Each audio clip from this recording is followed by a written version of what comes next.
Hi, in this video, we'll be looking at how to get started with Classmarker, which is a free online testing or quiz maker.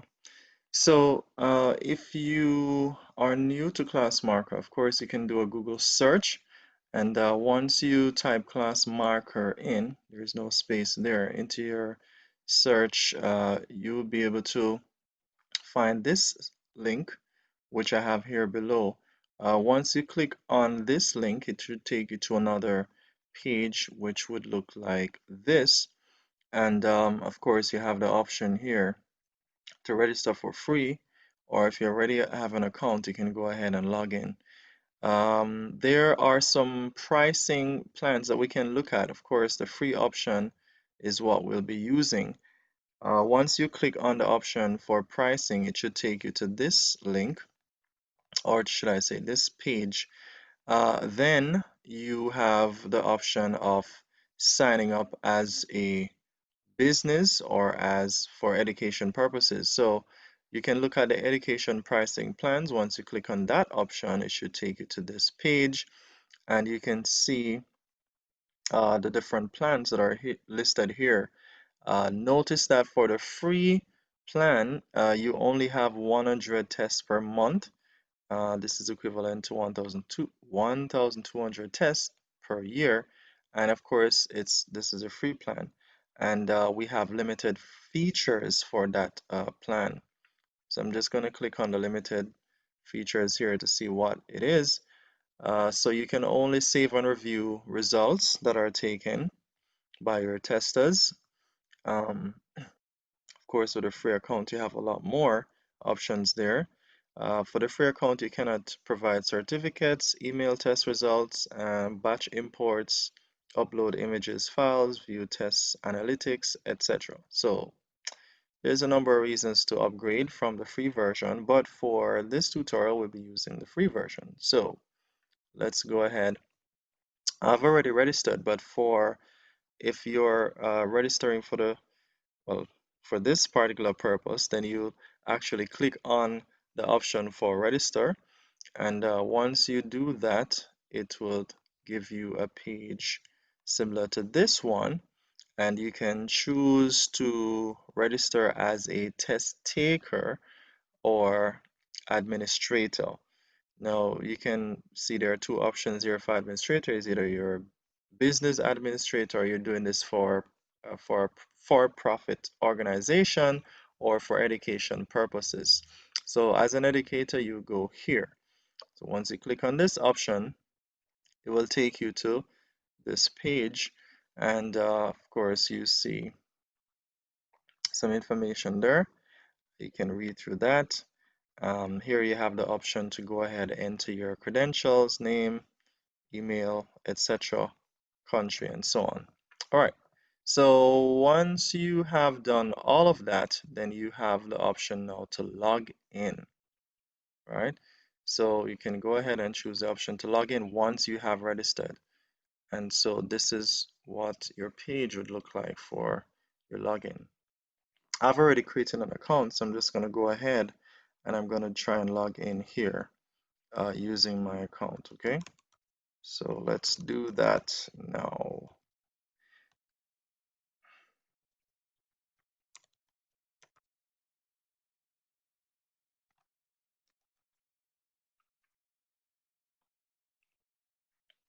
All right, so once you have logged in, of course, you'll see that your dashboard displays three options that you have here. We have tests, groups, links. Very simple, very straightforward. So you go here to the test option to click on that, and it will take you to a page where you can get started with creating your tests. All right, so if you have no test already created, you won't see anything here. I've already created one test, so I'm seeing that there. So all your list of tests will be displayed here. All right.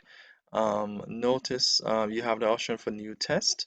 Of course, there's some things here that we don't have access to, like certificates, etc. So I'm going to go ahead and click on the option for new test,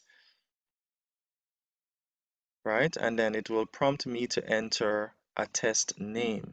So this is pretty much the name of the subject or test that you're given, you're going to be giving to your students.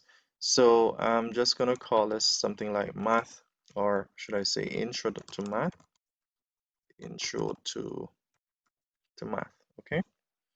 And then you have the option here to start adding questions. So I'm just going to click on that option. Now, once I do that, I now have the option to add questions to this particular test. So I have the option here to add a new question, add from a question bank, add a random question, and it's just giving you some options there. All right. So I'm just gonna add, if you're adding for the first time, you're creating a test, you probably want to just go ahead and add new question.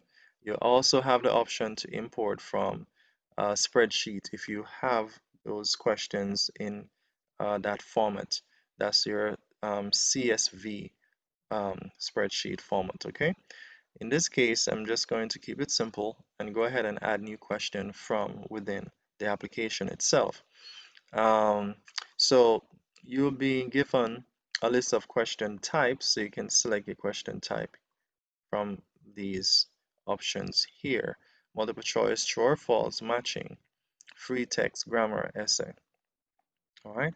So in this case, I'm going to be working with the multiple choice, and I'm just going to, this is very intuitive. You have the option for question here, and you have the answers. And then you place, once you enter all your selection here, if depending on the one that is correct, you'll just check this box beside the correct one, and that will pretty much be it. So let's enter something. All right, so can I ask the question, what is 2 times 2 plus 1? All right, so that's a simple question, and let's give some answers here. So we have some answers. Let's see. Let's make this one 4. Second one, let's make that 5. This is a correct answer, so I'm just going to say this option is correct. And I'm going to move on to the next one. Let's put something like 6, maybe the other one 7. There we go. All right, so once I do that, the options that I have are, I can add this to a category in terms of the question itself. So if you have multiple topics that you're going through in your test, then you can add a new category here to fit that um, particular question that you just entered. All right, the points that are available by default is 1 for multiple choices. You can choose to change that. You can randomize your answers as well in terms of the order in which they appear. So just the answers to the question. So I'm just going to select yes. What that does is, like, if you have multiple students who are taking the test, they may not be able to see the same exact order in which the answers appear. So that kind of helps with cheating a little bit. Um, and of course, the answer selection here is radio buttons because only one answer is correct. But if you have multiple answers that can be correct in a multiple choice, you can use the check boxes to do that. All right, I'm just going to click on save so you can finalize that particular question and move on to the next one. So it will tell you that you have one question that has been added. All right, so you can go ahead and add. I'm just going to add one more question. Um, so I'm just going to go to the free text option here. All right, and see what this looks like. So the free text just allow you to type some information there, and you can make this mandatory. You have the option there, mandatory, optional, etc. So let's type something like, okay, why do you like math? Okay, simple. Why do you like math? There we go. All right. So notice it says here that users will not see this option. They will just see the question that is there. So that is pretty much that for the short answer question. All right, so we're going to go ahead and save. 1 point is good enough for this question. If you want to, you can always change that. So there we go. We could put 2 points, and I'm going to click on save. And oh, we have to give a little bit of.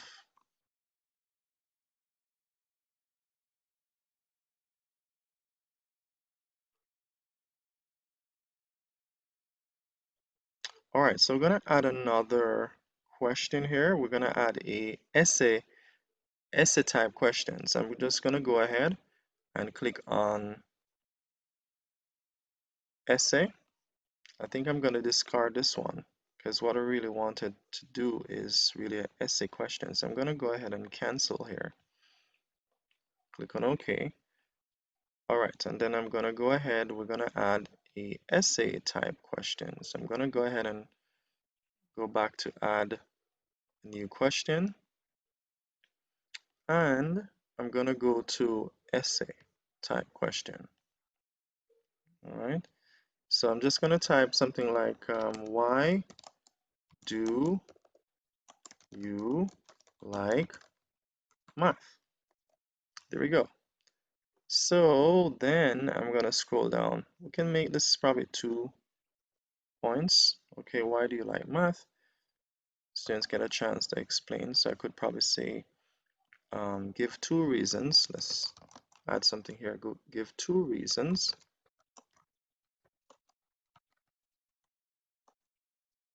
why you like math. All right, there we go. And then I can click on save. Okay, so we have 2 questions in our test so far. We're going to leave it as that. The next thing that you want to be aware of is groups. We want to create a group because, well, you can either create a group or use links for actually sending this test. There are different ways that you can do that. The good thing with using the groups option is that you get a chance to um, allow your test takers to automatically register, and you get a chance to basically manage the process a little bit better in terms of you have um, the passwords and usernames sent out to each student. You have a list for each student with their username and password, so you can actually, if there's any challenges, you can, manage that process a little bit there. But let's go to the groups and see what we have to work with. So once I go to groups, I have the option here. Well, you'll see all your groups over this side. I've already created a group. I'm going to create another group. So I'm just going to go to new group option. All right, so once I go to the new group option, I have the option here to enter a group name. So I'm just going to call this Intro to Math. All right, so I'm going to click on Create Group. And what this will prompt me to do here is to add the group members to the group. So I'm going to go ahead and click on the option for Add Members. All right, so there are actually 2 options you have here. You can do the self-registration, option, or register now option over here on the left. All right, this one is a little bit more automated, and it's it's very easy for your test takers. For this one, well, pretty much they will have to get themselves registered. I like to use the easy option, which I assume it's going to be registering now. That way you don't have your test takers having to go through that process. I'm going to use this option, and once I do that, it will prompt me for the new members' names and email addresses. And this is if you have all of that information already. If you just have the emails, then it would probably be best to do the self-registration. All right, so I'm just going to go ahead here and notice you have the order that you have to specify. So if you have a list that is generated somewhere already and you're using that and it's in a particular format, you just need to specify what is last name, first name, then email, or first name, last name, then email. Okay, so in this case, I'm just going to enter it because I don't have that generated already. So I'm just going to type something like, so it's first name and then last name. Everything is separated by commas, so there we go.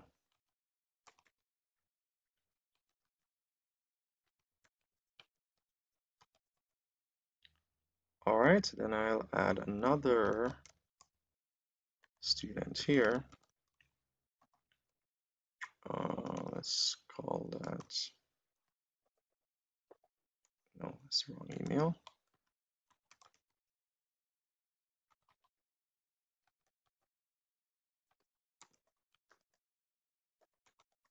Okay, so once we have entered all the students that we have, you have a number of options here like language, etc. I'm just gonna move on from that.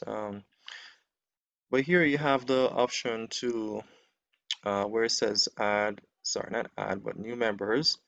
You have the option to send login details. And if you choose to do that, if I click on yes here, then I'll be given some more detail, right? So, and usually if you choose that option, you can choose to send it at a particular date. In this case, if I leave it blank, it will send it immediately. So I'm gonna just leave it blank for it to send it like right now. But you can choose to schedule a time to send that um, email notification to your students. So I'm gonna select this option. I'm gonna leave it blank, and I'm gonna be entering here my account um, login information so we can move forward.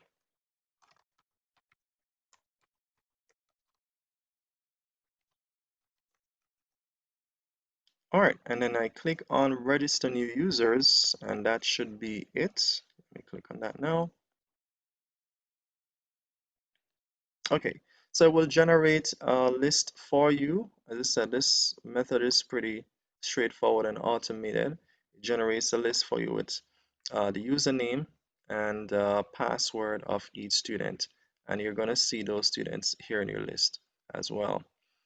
Um, the emails would have also been sent out to you. So if you log into your email accounts, um, your email account, you should be able to see that. So here I'm getting a notification that we just added two um, some students. I think this is okay. Let me go to all right. So this is the group that we've just added actually, Intro to Math, and we're seeing that information there in our email. And on the student side, they would be able to see that information as well. I think I need to just refresh here. All right. So, okay. So the students will be seeing that information here in terms of their username and login detail. And once they go to Classmarker, they will be able to log in with those credentials that were created.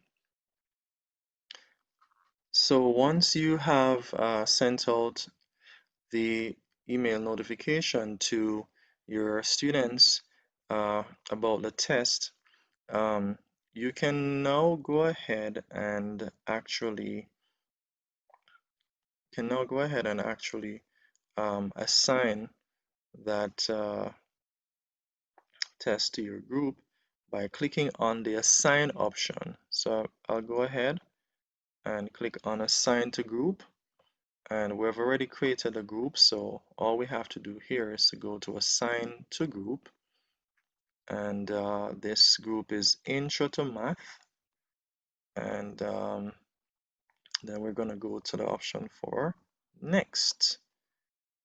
Now once we go to this option, this is where we can set the test access in terms of availability, the time, and some other some other things that we can do there. So we're going to go ahead and schedule this for a particular date. So you have two options. You can either make it unavailable or you can schedule it for a particular date. And be careful of your time zone. That's very important to note. But let's say we want it to be available sometime tomorrow, so we can go ahead and set that for tomorrow. And then you have two dates that we have here. Oh, well, we probably don't want to make it that late. I'm going to go ahead. Let's leave that for that time. We're going to go ahead and change the time though. Let's make this for, let's say 6 to, we don't need that much time, but we can make it for an hour just to, have that time period. In terms of the duration, you have, oh, well, first of all, before we go to duration, you can choose to show the test results when it is unavailable. That's when the test is finished.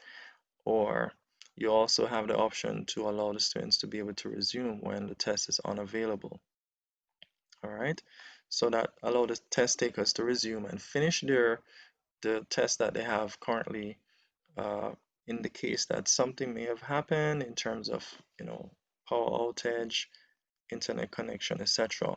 So these options are also an option that you have when working with test. Now you also have a number of attempts that you can allow the student. Currently it's unlimited. So if you just want the test takers to do the test once, then you can change that.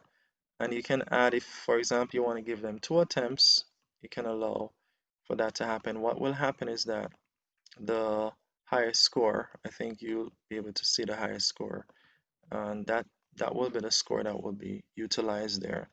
So it will always keep the highest score for the students. All right, you can add some instructions here if you so desire as well.